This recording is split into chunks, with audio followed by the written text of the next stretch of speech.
Wow. Untuk jumlah ternaknya sampean ini yang dipelihara sekarang ini ada apa aja sih, Mas?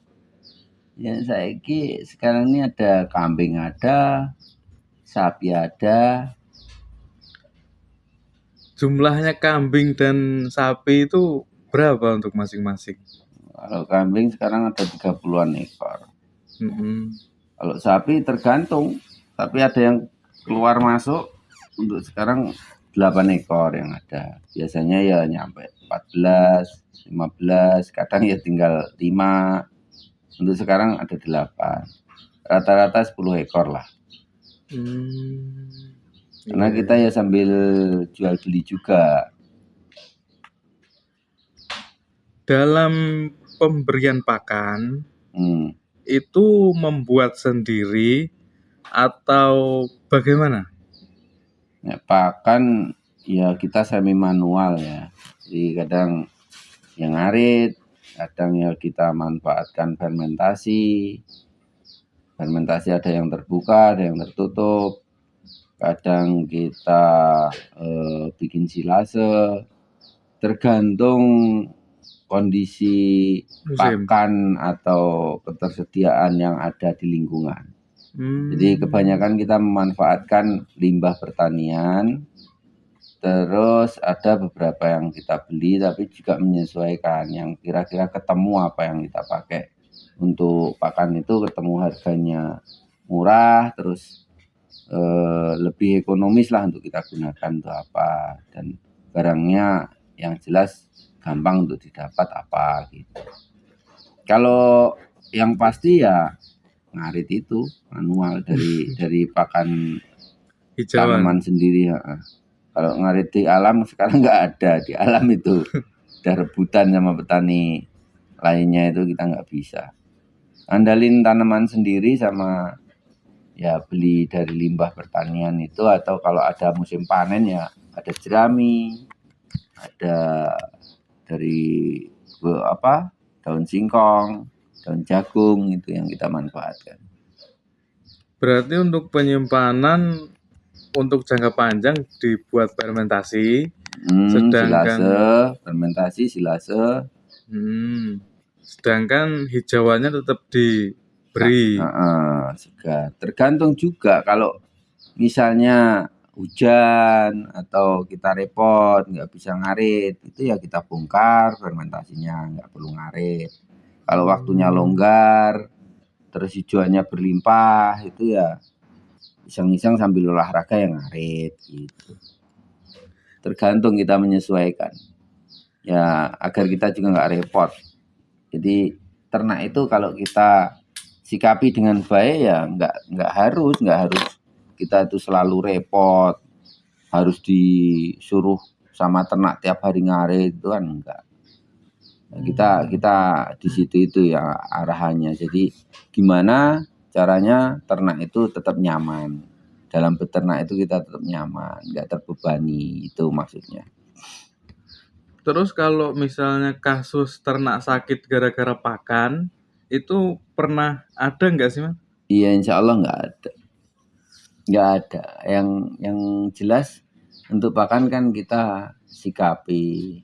Bahaya enggak untuk pakan itu kita pelajari dari awalnya. Dan alhamdulillah selama ini kalau kasus sakit dari pakan nggak ada.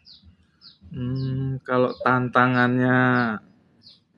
terbesar dalam menjaga kualitas pakan dan kesehatan ternak itu apa sih? Itu tadi, misalnya pakan itu kalau yang bahan dari jagung itu kan biasa ada aflatoksin. Kita jaga, jadi kalau kita lakukan pengawetan untuk bahan dari jagung, pas jagung harga rendah kita biasa pakai untuk bikin silase dari jagungnya itu sendiri. Jadi jagung sama tongkolnya itu waktu itu kan ada harga 25, maksudnya 2.500 per kilo, itu kan sangat murah. Itu sangat layak untuk kita jadikan pakan, sangat ekonomis, menguntungkan, jadi kita giling. Nah itu kita harus jaga jangan sampai terjadi ada aflatoksin yang itu sangat berbahaya untuk ternak. Jadi kita lakukan fermentasi tertutup yang itu tidak benar-benar tidak timbul jamur, tidak berbahaya, sehingga ternak kita tetap sehat. Ya alhamdulillah kalau yang dari onggo, dari kulit singkong, dari jerami itu kalaupun berjamur tidak bahaya. Kebanyakan aman-aman aja. Terus paling-paling nanti kalau dia sudah terdekomposisi atau terlalu lama di prosesnya, nggak dikasih makan, terus pengolahannya nggak bagus, itu ya rusak aja. Kalau udah rusak ya udah kita buang. Tapi alhamdulillah selama ini enggak bagus. Yang penting kan kunci dari fermentasi atau pembuatan silase itu kan kedap udara, padat. Kalau nyusunya rapi, padat ya aman-aman aja, bagus hasilnya. Nggak terjadi pembusukan gitu. Untuk apa namanya kontribusi usaha untuk keluarga itu bagaimana usaha peternakan ini terhadap ekonomi keluarga? Sangat menunjang, sangat ya termasuk pendukung utama dalam ekonomi. Selain tabungan, kita ada yang kita pakai jual beli itu ya untuk penghasilan bulanan bisa. Kok kondisi kita butuh uang besar ya kita manfaatkan tabungan dari ternak ini. Kalau nggak ada ternak ini ya kayaknya ya compang-camping urusan besar dari keuangan keluarga itu ya kayaknya ya nggak tercover.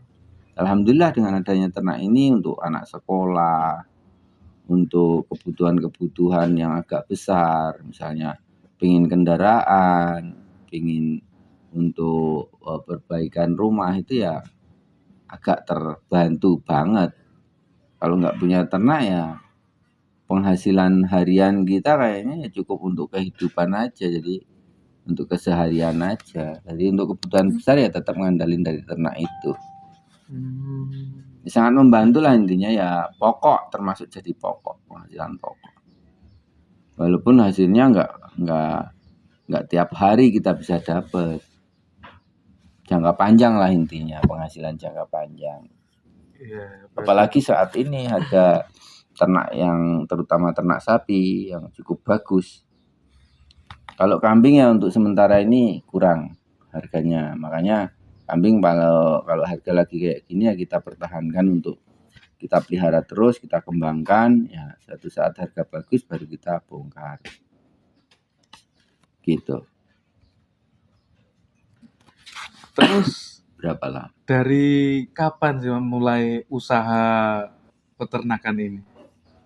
Ya kalau usaha peternakan ini untuk daerah kita ini memang turun temurun ya. Jadi memang lingkungan desa kita ini dari dahulu, dari saya belum ada itu memang udah banyak, nggak ketang itu peternakan untuk samben itu udah ada. Cuma kalau saya memang begitu saya berumah tangga dari tahun 2000-an itu 2001, 2001 itu sudah mulai saya gunakan untuk memang fokus sebagai usaha. Cuman untuk pengembangannya ya karena kita modalnya dari nol, nggak punya modal, ya sementara ini karena kebutuhan belum bisa mengembangkan sampai menjadi usaha yang lebih besar. Nah, cuman alhamdulillah dari sini kita dari tahun 2000 itu kebutuhan kita tercukupi dari ternak ini.